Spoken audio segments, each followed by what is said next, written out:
Student housing is such a unique industry. The more unique an industry is, the more important it is for that industry to have a resource and a platform to share ideas and data, to determine best practices, and a platform to simply promote networking among the professionals in that industry. That's what we are setting out to provide with Student Housing Insight. But what's even more unique about the student housing industry is how unique those professionals are. They want to make a positive impact on the students and the university communities they serve. They understand they have an opportunity to touch the future. They come to work every day looking for ways to make that future bright. If you're one of those people, come be a part of Student Housing Insight.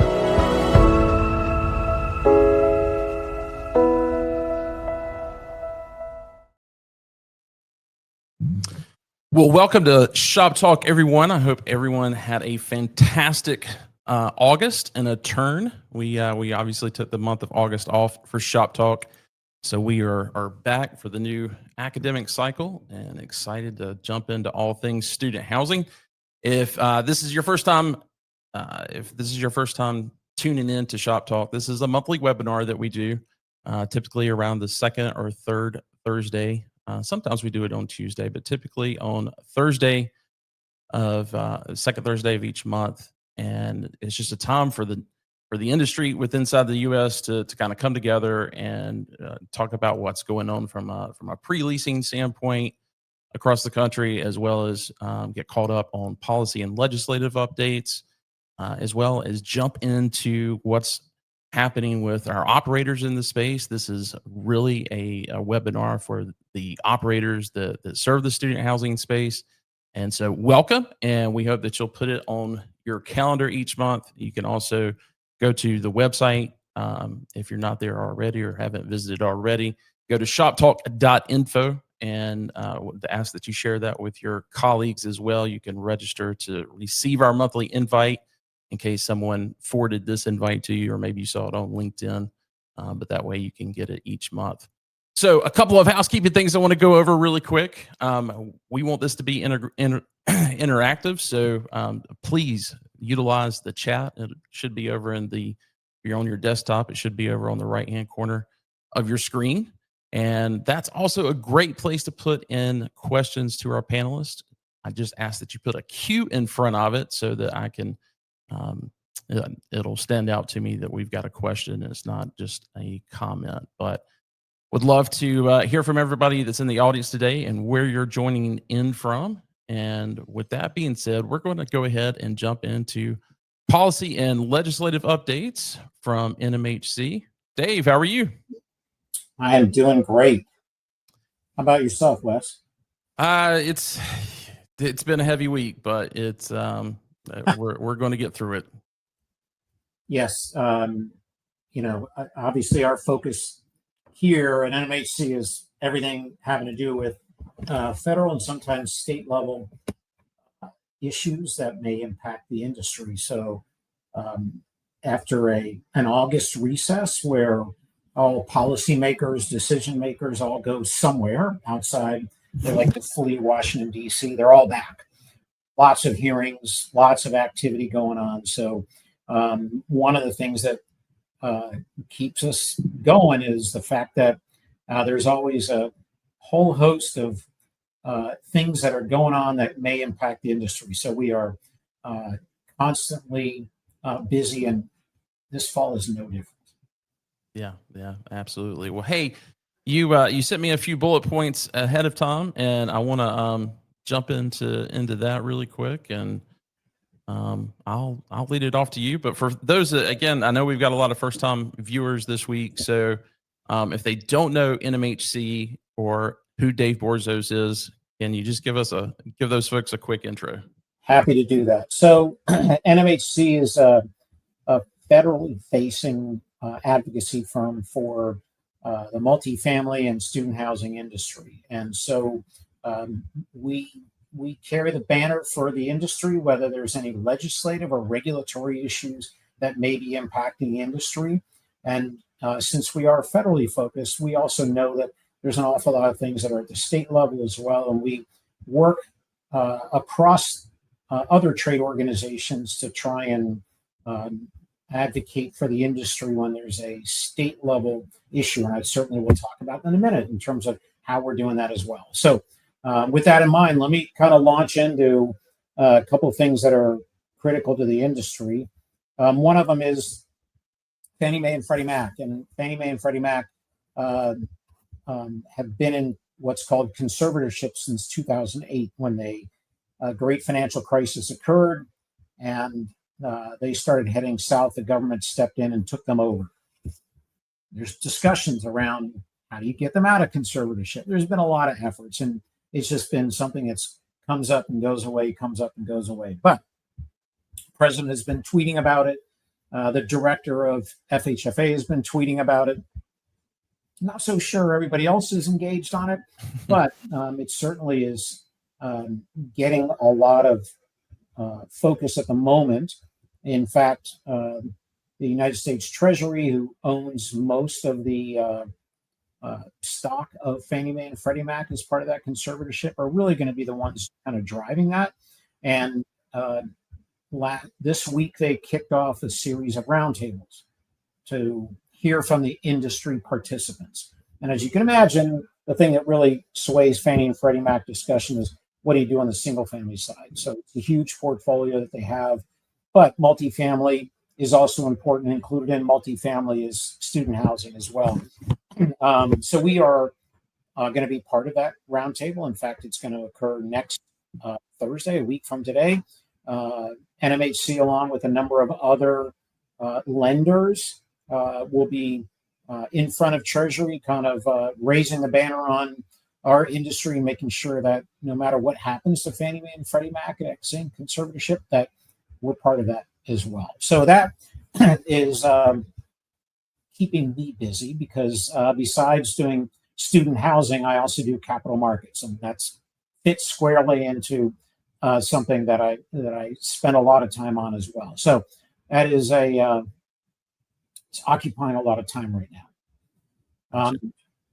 Interesting enough, the president has used a lot of national emergencies for moving forward on a variety of topics.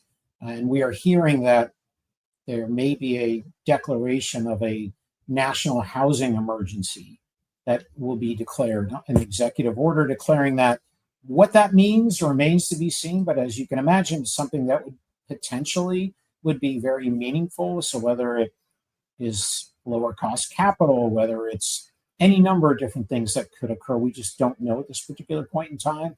But under an emergency declaration, there are things that could move much more quickly rather than going through kind of the normal order of events in terms of passing legislation or new regulation. So stay tuned and keep your ears open, and clearly we'll report back as if we hear anything. There's been, again, rumors floating around. It could be very soon. And so we're all sitting around interested to see what impact that may have on all of us. Speaking of a couple of things that are not at a federal level, but we last fall, again, kind of, I just talked about NMHC, but I'm going to talk about an affiliate organization of NMHC, which is called RETC, and RETC stands for the Real Estate Transformation Technology Transformation Center. So we created this affiliate organization to recognize the fact that technology is really driving a lot of issues for the industry, and we believe that it will have a major and long-term impact regarding operational efficiency and a whole host of things kind of across everything that we do, from origination, from finance to construction to ownership and managing, et cetera. So it's something that RETC focuses on. And so one of the things that they're looking at right now, because they have a little more flexibility to do some things at the state level, and we had reported a while ago on bulk internet, which clearly has an impact on how we provide internet or Wi-Fi into our student housing buildings, that at a federal level, we had a great outcome, and that all got withdrawn by the FCC. However, states, not to be outdone, they decide to start taking up some of this right now. So we are unfortunately starting to see some states take this banner up and say, well, okay, they're not going to do it at a federal level, we're going to do it at a state level. So a little bit of whack-a-mole, right? So federal government's a big mole to hit, and the states are a whole host of others. So we're starting to see more of that heating up, similar to rent control, which we've talked about in the past, where we kind of beat back a federal level rent control and started to heat up more at a state level as well. So another thing that the team at RETC is focused on, and which gets lots and lots and lots of coverage, and everybody is talking about AI, right? And what does that look like? And there was some provisions that were going to be included in the bill that was passed earlier this year regarding the tax structure, et cetera. And that was going to ban AI legislation for the next 10 years, but that didn't make it through. So, again, we are diligently working to make sure that AI doesn't fall into a governance morass where there's constraints and use of this, because we think that it holds a huge amount of promise for all of the aspects of ownership and development and management of our property. So something, again, that is both federal level focus as well as state and local.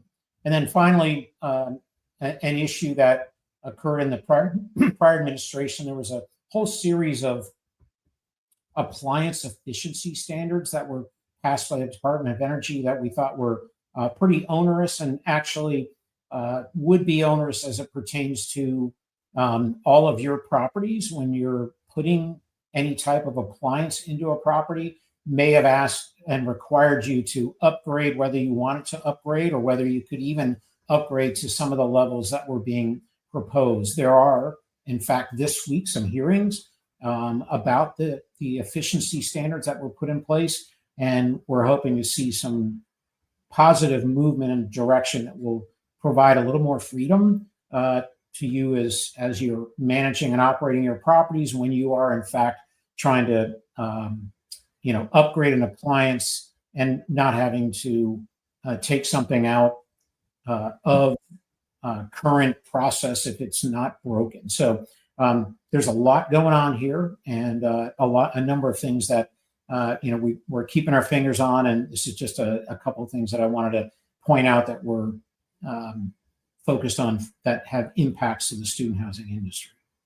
Well, to go back really quick on the bulk internet, are there specific states that have already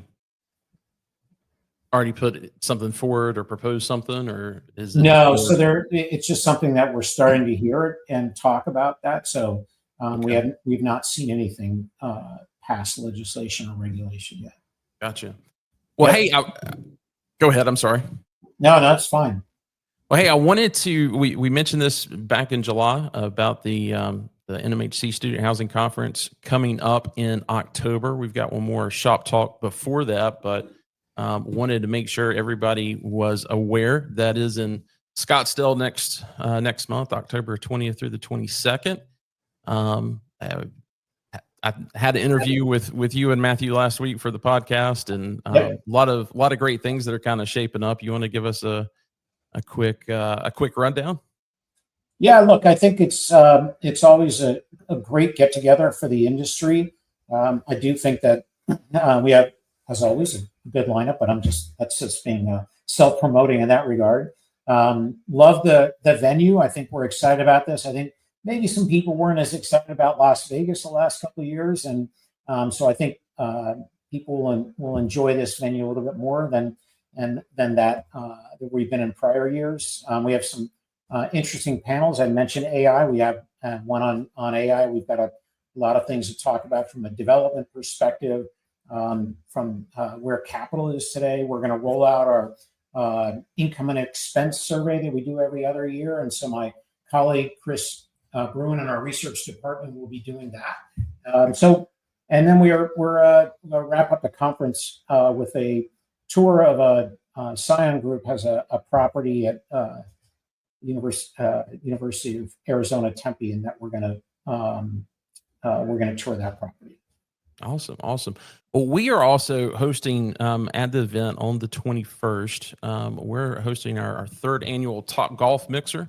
And this is not just going to be a mixer for us to get together and have drinks and swing some clubs, but we're also doing this to benefit the College Student Mental Wellness Advocacy Coalition that operators in this space are very passionate about. And I've got a quick video from them I want to share real quick.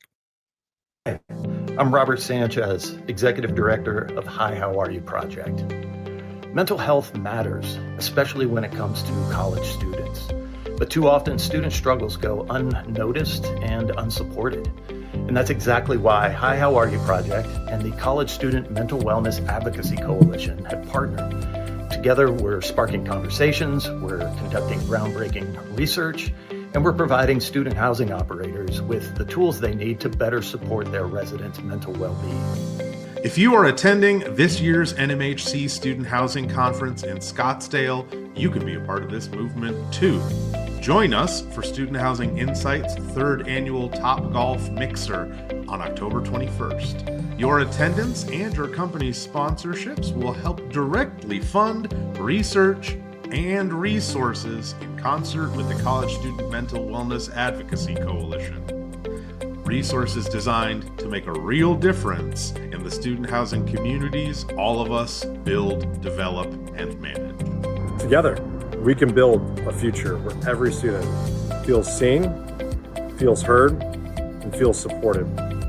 Let's make that future possible starting this fall at the Student Housing Insight TopGolf Mixer. We hope to see you there.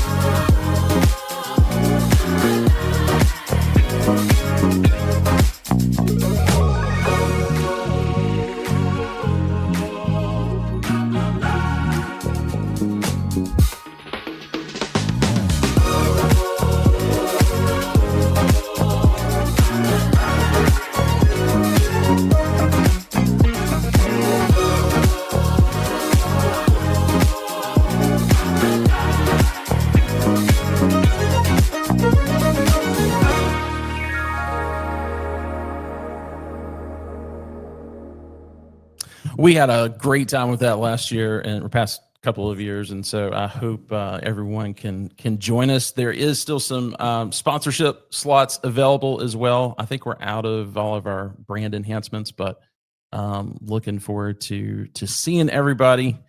And next month, we're not even 30 days out, or just a little. Love the video and love what you guys are doing. Well, looking forward to it, and might as well just jump on into our other industry events and bring up the guy that I'm going to loves. Hang on one second before you bring my colleague and friend up here. So one other thing, and again, given kind of the profile of your listeners on here, I'm going to plug one other one, which is our OpTech conference, which occurs in November, and we'll talk more about that later. But there is going to be some student housing centric panels there, and there's going to be some student housing folks that are already registered and are involved in planning of that. So Whitney Kidd is part of our committee that's helping with OpTech as well. So I highly encourage you. Got to be a member in order to attend that, which is a little bit of a change from prior years. But this is a premier event from an operations and technology conference that I highly recommend that people on this call and your team should think about attending. Yeah, that is that's become a favorite amongst the industry for sure. And I think with kind of the new direction on it, I think it's important for everybody to certainly be involved. And I know it's in Vegas. What was the date again in November? Off the top of my head, I don't have it in front of me. Yeah, I'll look it up here in a second. Yeah, it's the week before Thanksgiving. bringing Rich up. He's looking at his calendar, so he could probably tell us. It's November 17th through the 19th. See, look, Rich is working for me. I appreciate that, Rich. Well, Rich is probably the favorite attendee, or that's, I should say, he adores the NMHC Student Housing Conference because it's the one student housing conference he can go to that he doesn't have to do any work other than meet people and talk to people. So That's why I go to his. exactly. Well, Rich, before we kick Dave off of here, any questions for him or anything that you're looking towards or forwards to as far as the I'm having issues talking for some reason for the upcoming NMHC conference? Oh, dude. No, I mean, I just think it's a pretty interesting point in time as we're going to hear from Charlie in a few minutes. The leasing cycle was interesting the way it finished up this past year. So that there's a lot to talk about there and a lot to talk about with investment and development. So NMHC will be a great time to get together. Well, great. Well, Dave, I appreciate it. And Charlie is on our kickoff panel, just so you know. We'll have him up here in just a second. So yeah, looking forward to talking to him about that. All right. Let me get to one thing before I move on to LeaseCon+TurnCon. I do want to mention September 24th, BizNow is doing a National Student Housing Digital Summit. And Jan, I think I did not put that link in the notes. If you're able to find that and could put that in the comments, that would be fantastic. But great panel. They've typically done this live event in Philly. This year they wanted to do a digital summit, and that's coming up on September 24th.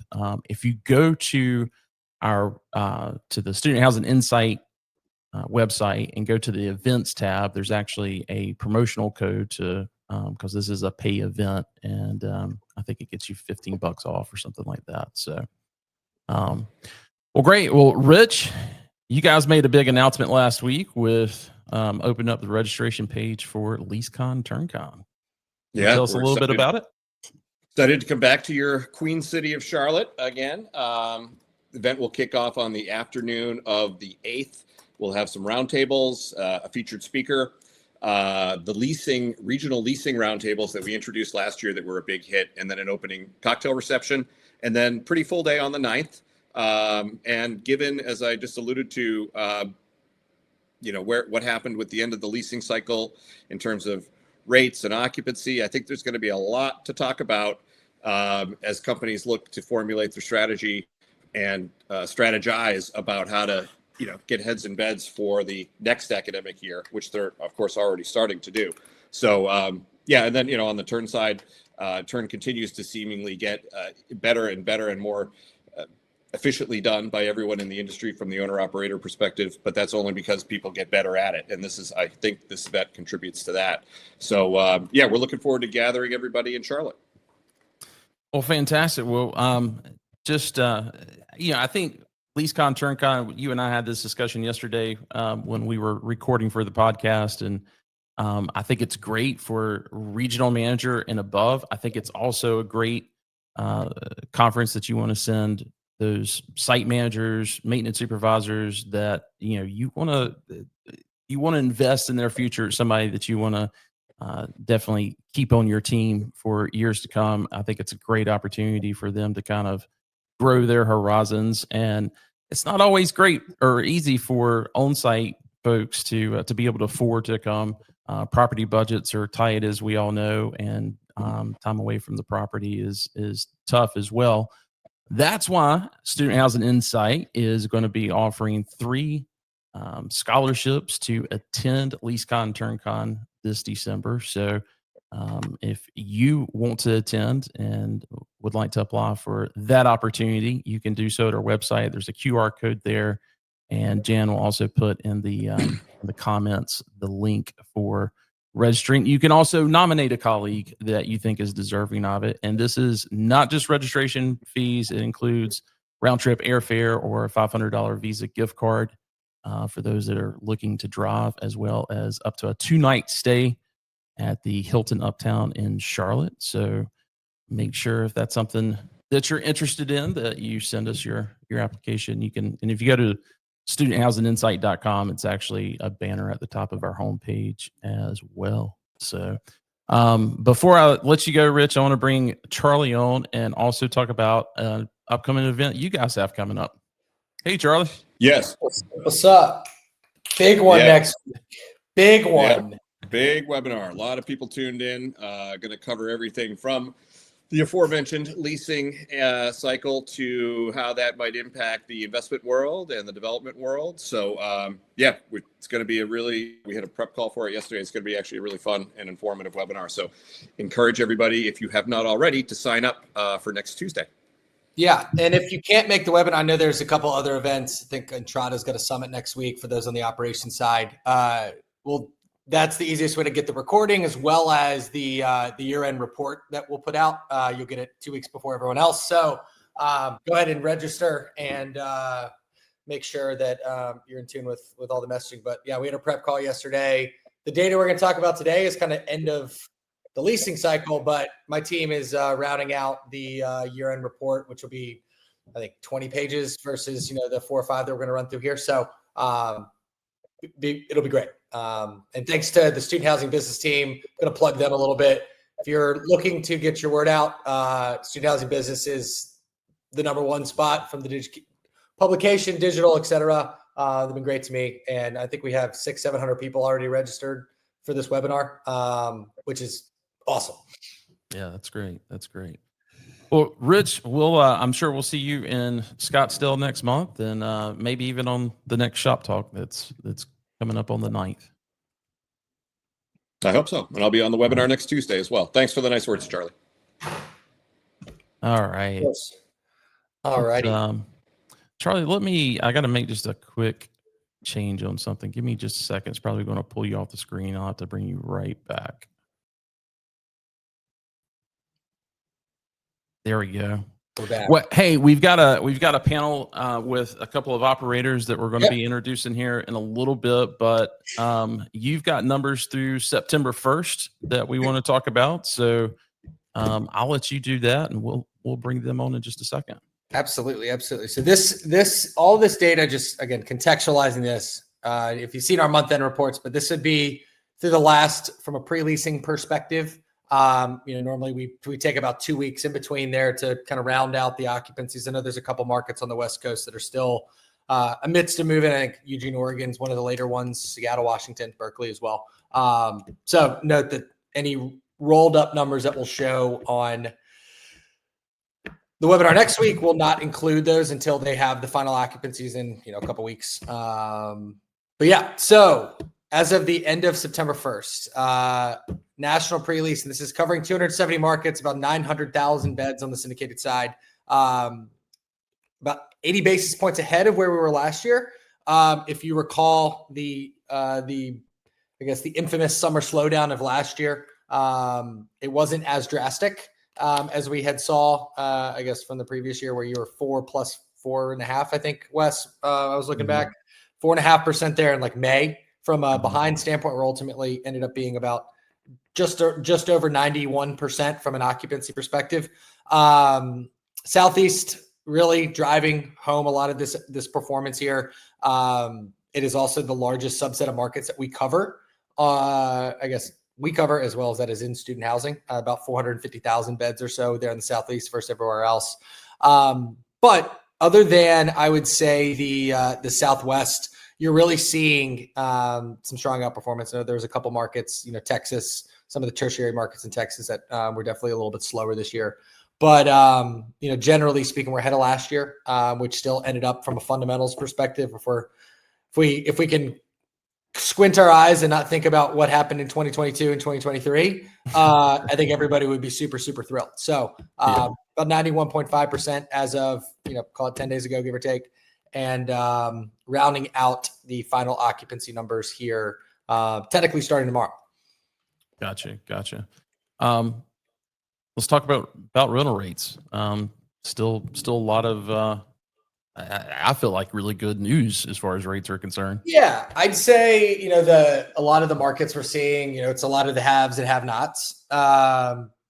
markets where there's strong imbalances of supply and demand, like a Oxford, Mississippi, or an Auburn, Alabama. I mean, you're seeing that outsized rent growth that you might have experienced back in 22, 23. But I'd say there's a little bit of a reversion back to what people call, and again, I wasn't around by then, but the pre-COVID levels of your, executing on your tiers and the 3 to 5% is what most people have communicated. I know there's some markets where, you weren't expecting such a strong bounce back from a previous years. I think Louisville is one that comes to mind. That really had a record year versus, the previous couple. So I think everything's cyclical. We were on our pre-call yesterday and people are like, oh, I wouldn't touch that market, but now, I wouldn't touch that market 5 years ago, but now it's like you can't even get anything out off the shelf there. So, rates wise, you're seeing, I mean, obviously, from a percentage basis, anything over, in the Southeast, Midwest, and the Southwest is going to be a little bit higher given the higher price per bed in the Northeast and the West Coast. But 3.7, I think the most recent one we saw on our platform yesterday was like 3.5. You're still above that, that traditional 2-3% that people are relatively shooting for from a more normalized level. And a lot is accentuated by your markets in the Southeast, generally speaking. You've got a lot of lower rate per bed markets, sub 800, where it's economically unviable to develop. And you've seen enrollment surges, which is, again, causing a lot of that supply demand imbalance.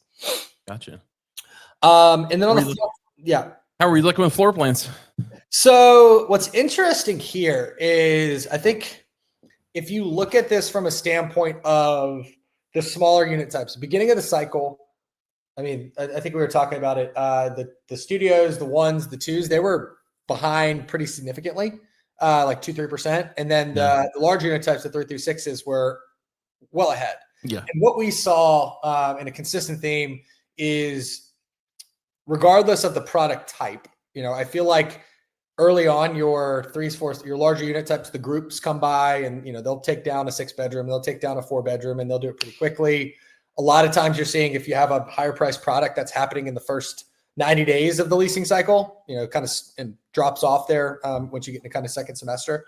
But the studios 1s and 2s from a latter half of the leasing cycle side actually ended up filling up pretty well. You're seeing plus or minus about a point here or there for all of those from a I'd say increase perspective, a head perspective. It's all ahead, not a growth rate. And then you saw, from the 4 bedrooms, which again is the largest concentration of beds in the floor plans we cover. I mean, you're still seeing 30 basis points ahead. That's out of like 460,000 beds. So strong there on the demand side, right? Pre-lease is very indicative of the demand. And, as we look at the rates, as we jump over to the next one, you can see here that, I mean, you're still seeing some pretty outsized numbers, right? On the 5 bedrooms and the 3 bedrooms specifically, you're in the, call it plus or minus 5%. Everything else relatively normalized, but ultimately, when you have that pre-lease outperformance and you have, still some rate growth, it shows strong fundamentals, right? If the numbers were negative and we were behind, these numbers were down. With these floor plan weighted average rents, floor plan bed weighted average rents, you would definitely be able to see that, hey, we're in a softening environment where I still think the fundamentals are strong. It's still challenging to develop. We're rounding out and flipping over the platform right now and looking at all the lease ups, and it's in the call it the mid 30,000 range, which is still 18,000 beds below the average that was pre-COVID. So definitely strong fundamentals. Definitely ended the cycle much better than the previous year. I think there was less of a hiccup. I think operators were more in tune with the fact that you might have to lease into the summer, and we're proactive on the forefront on setting those plans up. Gotcha. And then it's funny. I say normally my little call is, I'm not going to make you do math. Now I don't make you do math. So I show it on the forefront. But one thing that I will say that's been a trend that we've been seeing is, and this came up also yesterday, is a little bit of an increase in what you call a no-show or a skip, where you have a signed lease and some residents don't show up. So that's definitely something that has been more prevalent this go around than it has in years past. So just something to keep in mind that we're seeing from a data perspective. Gotcha. Well, hey, I want to bring our other guest up here, but just really quick, wanted to say congrats in regards to Thank you. the disposition, merger, whatever you want Yeah. call it, with Green Street. And while I'm bringing them up, if there's, because I'm sure I got a lot of questions when the press release came out, and I was like, I don't know, let's get Charlie on the phone. Yeah, no, it's awesome. You know, we're super thrilled to be part of the Green Street team, standalone business. I'm here. I will be here for quite a while. But what's really exciting is, you know, with a large company like that that's known for the research and the analytics, that whole department of the college house side is going to get, you know, a little fuel in the fire, and you'll start to see some more detailed research and analysis, more than just the reports that we're showing here. So Nice. Super excited. And one, thank you. Super excited about everything that's happened. Nice. Awesome. Well, hey, I want to give our panelists an opportunity to kind of chime in on the data you just presented, and we're going to talk a little bit about, you know, the past academic cycle and what's ahead for the next one. But really quick, I want to introduce Stacy and Chloe. If you guys could give a proper self introduction of you and your firms, that would be fantastic. Hi, everybody. I'm Stacy Lakoki, Division President at Asset Living. So in that role, I oversee everything student housing here at Asset. We have about 210 properties, 115,000 beds. We are in 90 plus markets, over 42 states, and I'm happy to be here with y'all today. Hey, everybody. I'm Chloe Rasmussen with Price. I'm VP of Property Management. We have right around 40,000 beds, 86 properties, and we're in about 35 markets. So we do a little bit of multifamily, but primarily student. Well, great. Well, hey, like I said, I want to kind of ask you that first question of, you know, you've seen the numbers. Charlie got us this report back on Tuesday, and we had a pre-call about it. Just want to, you know, now that you've had a chance to absorb that and also look at how your portfolios compared to it, how did you guys stack up compared to it? Yeah, I can chime in first. So here at Asset for this past season that we just wrapped up, our same store came in at about 95%, and then overall we hit about 94%. Rate growth down just a little bit at 5%. Last year we were almost 8%, but I think Charlie made that point, or maybe it was US, that we're returning back to some of those days where maybe we're going to get some more realistic rent growth in those underwriting models. But yeah, so 5% rent growth for us here. 95 same store, and then 94 overall. And I think when I was looking at the regions, for the most part, we're close, you know, within a point or two, but close overall. Yeah, our portfolio, we finished right around 95%, 4% rate growth. So, you know, similar to Stacy. I think in just looking at the regions, we were pretty on par. The majority of our stuff is in the Southeast. I will say the Midwest was a little surprising. I think we did a little bit better there. We were closer to 96 or so, 97 almost, finishing up there. Great. Charlie, any questions on the data for the ladies? Yeah, or should we jump into it? It's funny. It's Jason from Asset and Sarah from Price were on our pre-call, so I got I got a little bit of the under the hood conversation there. But you know, ultimately, I think, you know, I mentioned the kind of the haves and have-nots. Stacy, in the markets where it was kind of like a little bit of a head scratcher, were there any consistent themes that you saw from a standpoint of, you know, hey, this market isn't performing as well as we had thought? More high level. Yeah, real high. I mean, you know, there was one that comes to mind when you ask that question. I'd say Springfield was one for us that we're still trying to, you know, peel back all the layers and understand what happened there, because it, you know, from the enrollment numbers we have, it doesn't appear to be that issue. So we're trying to figure out where the students went. But I'd say, you know, that one was one that stands out, right? You know, top of mind when you ask that question. Yeah, definitely. And then, and Chloe, in that same kind of thinking, I know Price is located in Raleigh, is big. Have you seen? I know Raleigh is one of the markets that, you know, with such a large multifamily supply. Is there any other markets that come to mind where you might have asked the question, where are the students this year, versus, you know, them nickel and diamond and haggling for the best deal? Yeah, absolutely. I would say Lubbock for sure. San Marcos even, we know that enrollment was up and we continued to see leasing, but just not at the same levels or velocities that we were used to. Yeah. Chloe, I read something just recently on, we're starting to get some preliminary enrollment numbers coming in, and there's the one of the ones that came up was, which one is it in Nacogdoches? Stephen F. Austin. Yes. But enrollment being up in those schools that were, that are part of the North Carolina, it's called the Promise Program, and I think Texas has something a little similar. Did it have? You think it had anything to do with that, or?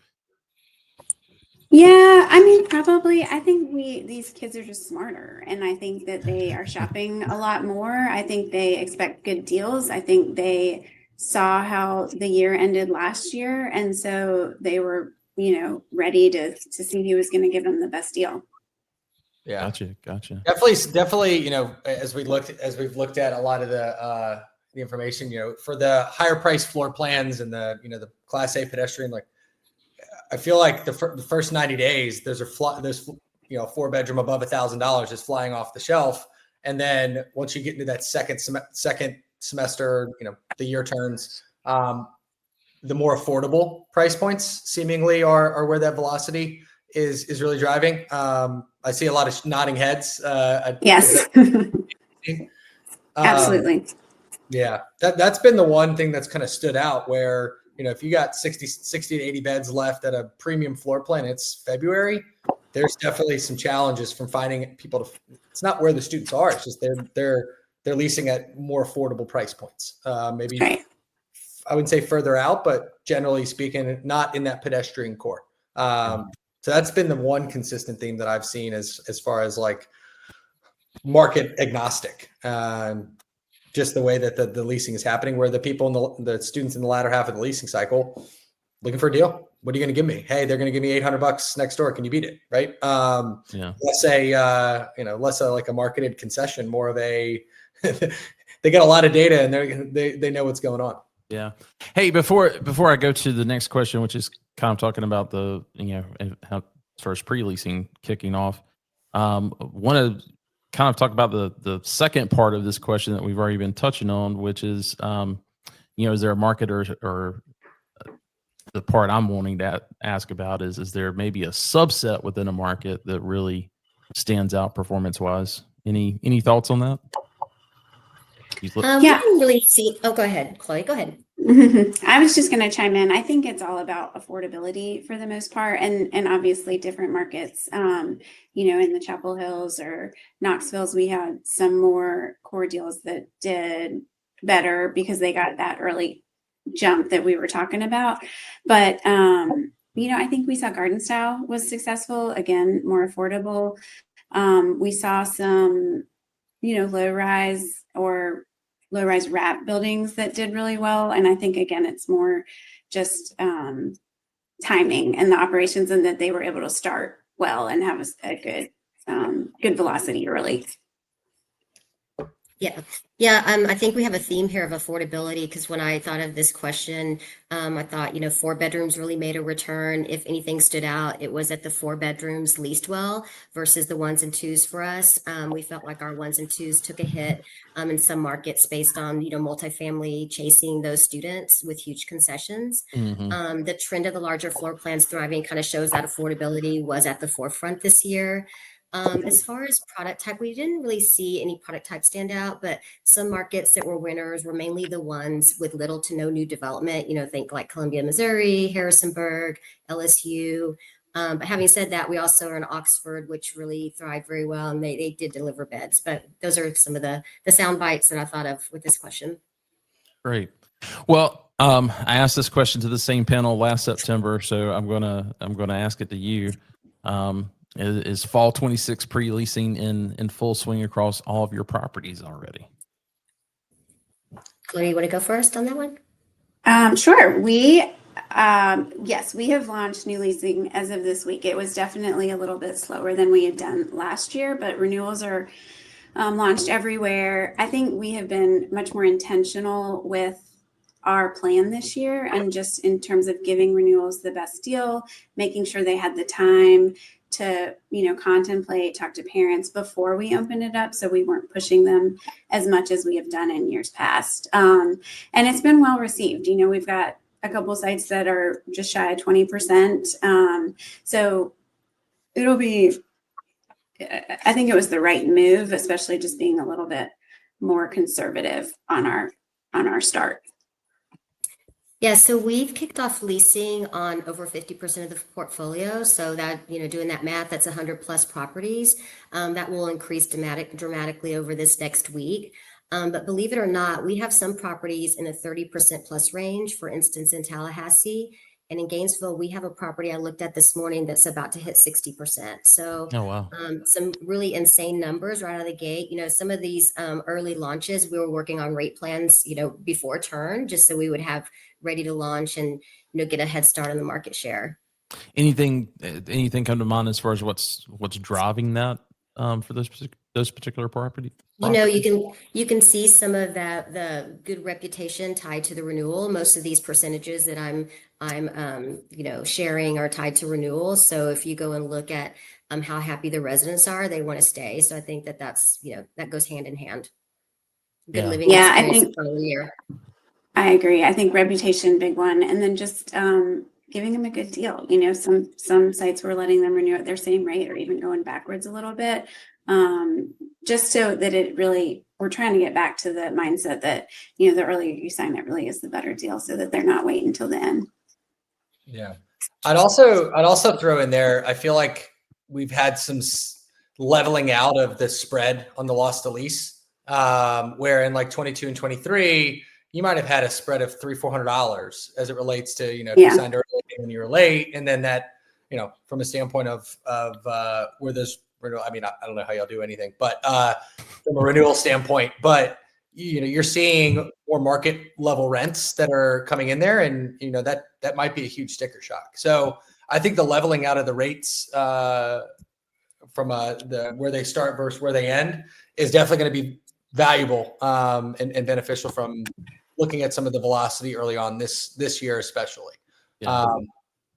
But more a data thing. I want to remind everyone, if you've got a question for our panel, please put it in the comments and just put a Q in front of it. Thinking about moving towards this next academic cycle. Well, actually, let me take that back.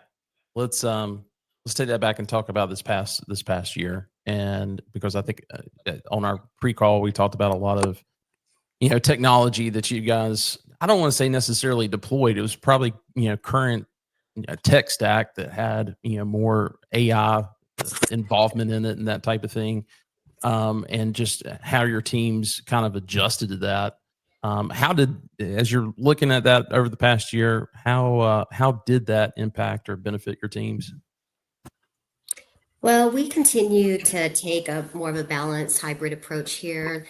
We certainly use AI tools to drive traffic and manage leads and all of that good stuff, but we still really haven't fully embraced it, replacing people when it comes to the true sales and closing part of the leasing process. So, while we've seen success with this approach the last couple of seasons, we plan to continue to use AI where it makes sense, and then couple it with the people piece for the resident experience. So basically, we're using AI to help teams streamline the lead nurturing through automated email, text, campaigns, and then tracking the prospect engagement to boost those conversions. But it really creates efficiencies for the teams. They can focus on what really matters, the resident and their experience. However, we do still believe, like I said, I'm being repetitive, that the human touch has the greatest impact while helping someone with a home. But AI just helps us improve the renter journey from the first touch to the signed lease. Thinking about AI and how other ways it's being used, our on-site teams are using ChatGPT to assist with media posts, as it saves time. It provides content variety, personalization, and data-driven insights to help analyze engagement. And due to what I like to call, I'm sure several people out there, if you've been on a call with me, I use this analogy a lot that student housing is in dog years. You miss a day, you miss a week, You miss a week, you miss a month. So we also, recognize that we need tools that allow us to make, fact-based, real-time decisions in this fast-paced side of the space. So we have comprehensive dashboards for our teams with real-time data. And then we also offer customized client dashboards so they can track the meaningful KPIs to them and use that to partner with us on strategy and really more importantly in swift execution. And then I think maybe you asked yesterday or maybe it was today about centralization, and we do have teams for that, mainly tied to collections at properties where it makes sense. Gotcha.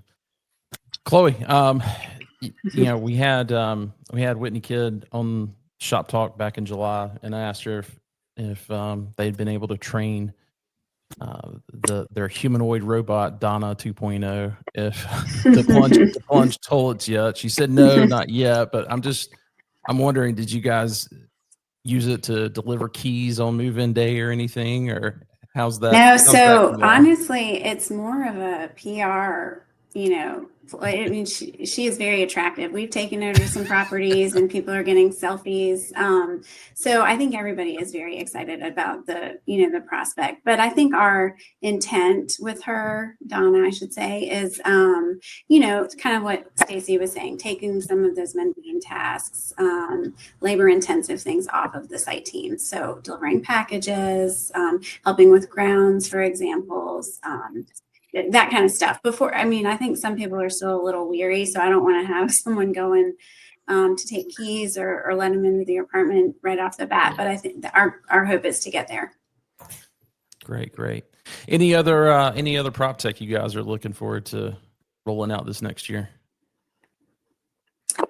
I think, me personally, I am most excited about the mobile first and full Apple integration that we're trying out at one of our properties. The kids will have everything in their Apple Wallet along with student IDs and, boarding passes and stuff. So it'll be interesting to see how that goes. I think it'll help, lower expenses in terms of lockouts, hardware costs for keys, that sort of thing.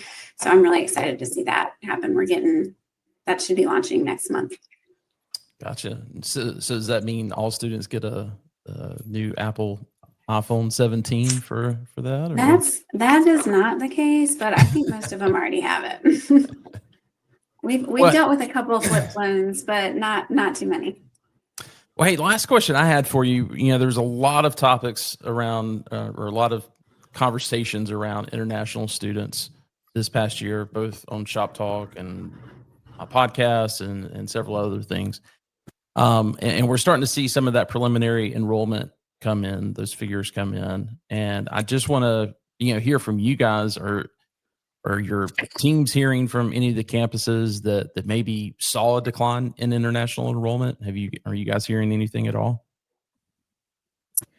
We did see a decline in international students here, but our strategy this year was not to rely on them, but treat them, I guess, as gravy or a bonus if they came. So during calls, I was like, we're going to capitalize or rely on those. Our strategy was to go get more than our market share of the domestic students. Yeah, we didn't. We only have a few markets that have a large number of international students, and for the most part, they were not impacted. I think maybe a handful, but the Bloomingtons and Gainesville and some stuff in Raleigh, that we still had essentially the same number of students come over. Yeah, Charlie, for your platform, a lot of these universities end up, when they submit their common data set to NCES at the, it's usually late October before everybody gets theirs in. Is that about the same time College House ends up getting updated with that information, or? Yeah, normally kind of mid-October. Gainesville, Florida, more like mid-May. Neither here nor there, but so.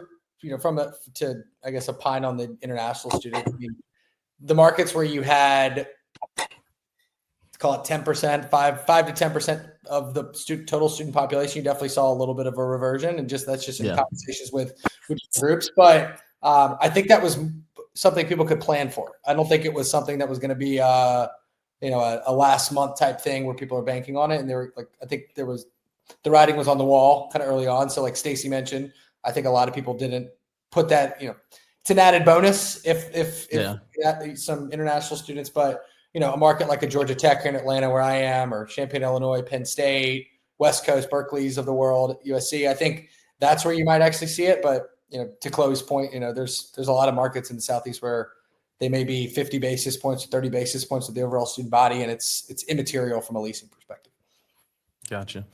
Well, Stacy, Chloe, I appreciate you guys so much giving up your time today and earlier this week to prepare for this. And I think we're all a little bit more aware of what's going on after this. So thank you so much. Absolutely. Happy to join. All right, Charlie, take care. Adios. All right, guys, let me go into kind of some closing things here really quick. Want to remind everybody, Shop Talk for October is going to be October 9th, again at 1 p.m. So make sure that's on your calendar.